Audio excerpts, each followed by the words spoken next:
People who are homeless face a special set of challenges. So do the people trying to help them get off the streets. In this special report, 9 and 10's Brittany Wright explains what organizations are doing to address this growing problem.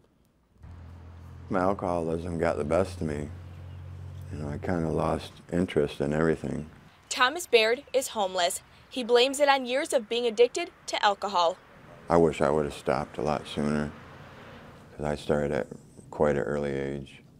And it took a lot of years and a lot of people pushing at me. For the last 15 years, every night he searched for somewhere to sleep. Snowdrift, bushes, under bridges. Sometimes didn't even have a blanket.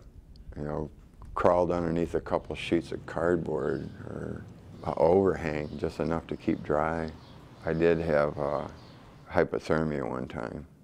It had gotten down that cold, but that was due from lack of movement. You'd think that would be a wake-up call, but by that time, he had given up on himself. I was drinking very large quantities at the time, and I was ready to throw in the towel. I was happy with where I was at, and that's all I wanted. His breaking point did eventually come 2 years ago when he was found passed out in the grass.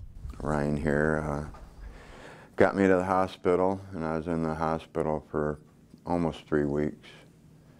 And they had asked me before to go to rehab, and I'd been to short-term rehab, like a 30-day program, and I'd progressed so far in my disease that fly-by-night wasn't working. Baird signed up for a 90-day rehab facility in Petoskey. He ended up staying there for 120 days.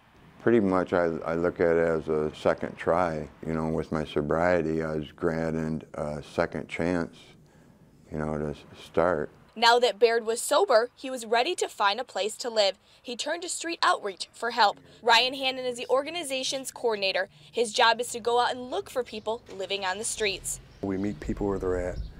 We bring resources to help them end their homelessness, and it could be different for everybody. Moving into a housing first helps alleviate the stresses of being in survival mode all the time, and helps people get to a place where they can work on some issues that may be affecting their housing or preventing them from getting housing in the first place. But in Traverse City, that's a struggle. We have some housing subsidies, but we're unable to utilize them in affordable units.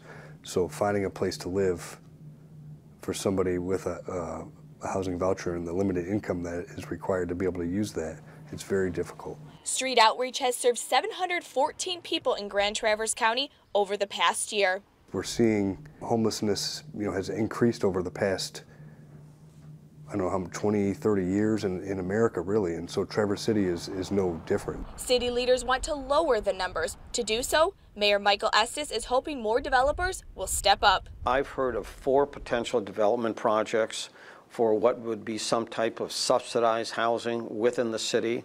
The Depot project is one of them that is ongoing right now, but there are also 3 other locations that developers have talked about. Estes says Traverse City has become an ideal place for those in need. The churches in this community have done a terrific job of opening their doors not only to overnight use by individuals without housing, it does also work as an attraction to individuals to use those services. A month ago, Thomas Baird was lucky enough to get a room at the Goodwill Inn. He's received a voucher from the state to help him pay for housing, so he's hoping to find a permanent place to live soon. I got years left in me.